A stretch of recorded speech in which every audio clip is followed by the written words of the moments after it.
عمومی طور پر لوگ غسل کرنے کے لیے جاتے ہیں اور غسل کر کے باہر آ جاتے ہیں، وہ سمجھ رہے ہوتے ہیں کہ بھائی صحیح غسل کیا ہے. تو آئیے مفتی صاحب بیٹھے ہوئے پوچھتے ہیں ان سے کہ غسل کا سنت طریقہ کیا ہے. کیا فرمائیں گے مفتی صاحب؟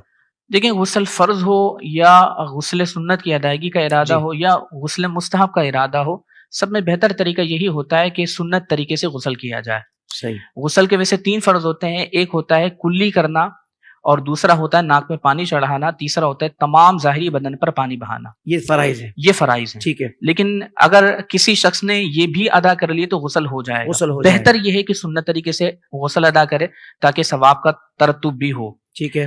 غسل کرنے کا جب ارادہ ہو تو سب سے پہلے نیت کر لی جائے. پاکی کے حصول کی نیت کرنے سے ثواب حاصل ہوگا.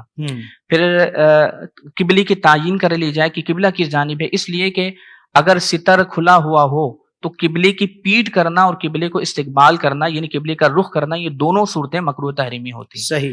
اب غسل کرنے لگے تو سب سے پہلے یہ کہ دونوں ہاتھوں کو پونچھوں تک دھو لیں. صحیح.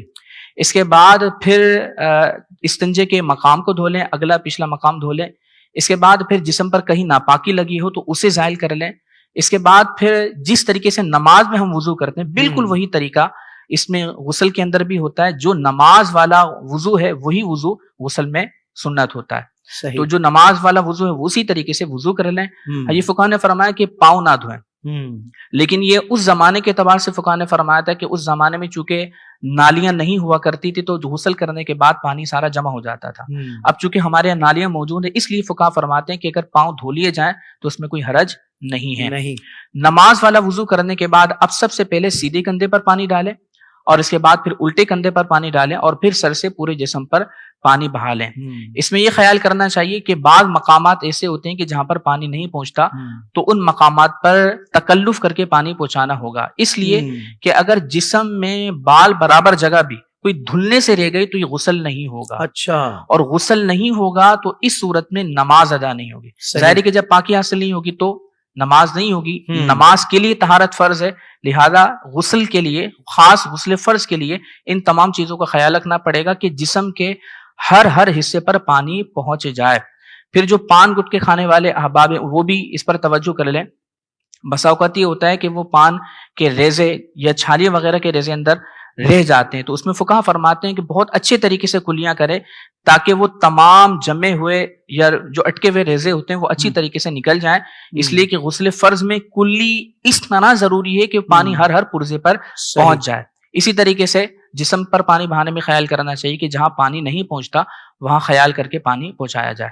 سردیوں میں زیادہ خیال کرنا چاہیے کہ جسم پر بسا اوقات خشکی ہوتی ہے تو پانی نہیں پہنچ پاتا، تو خشکی والے مقام پر پانی پہنچانے کا اہتمام ہو. اسی طریقے سے بغل ہے ان پر پانی پہنچانے کا اہتمام کیا جائے، یا وہ اعضاء کی جب مل جاتے ہیں تو پھر ان میں پانی نہیں پہنچ پاتا تو ان میں تکلف کر کے خیال کر کے ان پر پانی پہنچانا لازم ہوگا.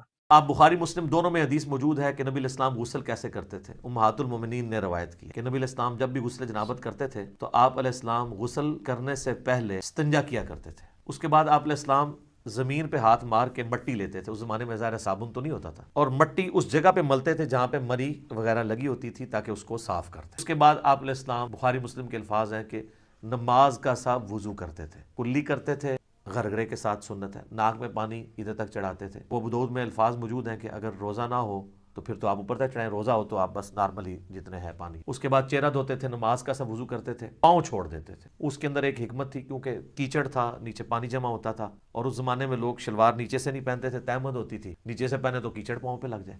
تہمد میں جو کر رہا ہے تو وہ تو اوپر سے پہن لے گا اور پاؤں اس کے کیچڑ والے ہوں گے. اور بخاری مسلم میں الفاظ ہیں نبی علیہ السلام باہر آ کے پاؤں دھوتے تھے. آج کل ایسا نہیں ہے. آج تو ہم اس اسماعی سے گزر نہیں رہے، ہم تو ٹائلز والے باتھ روم میں ہوتے ہیں، ساتھ ساتھ پانی بہتا رہتا ہے، وہ پاک ہوتا جاتا ہے.